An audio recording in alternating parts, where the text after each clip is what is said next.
না, এই বাবরি মসজিদ উপলক্ষ করে বিভিন্ন জায়গা থেকে ইট দিয়ে যাচ্ছেন, তো ইটটা একটু দেখে নেবেন, দেখবেন ইটে লেখা আছে শিব।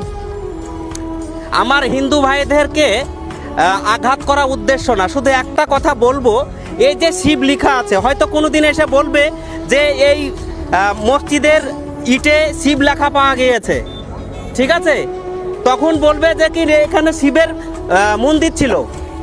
কিছুটা বলছে না, কিছুদিন আগে বললো না যে আদিনা মসজিদে আদিনা মন্দির ছিল। তো এটা আপনারা করবেন না, দেখে নেবেন যে এই যে ইটে শিব লেখা আছে।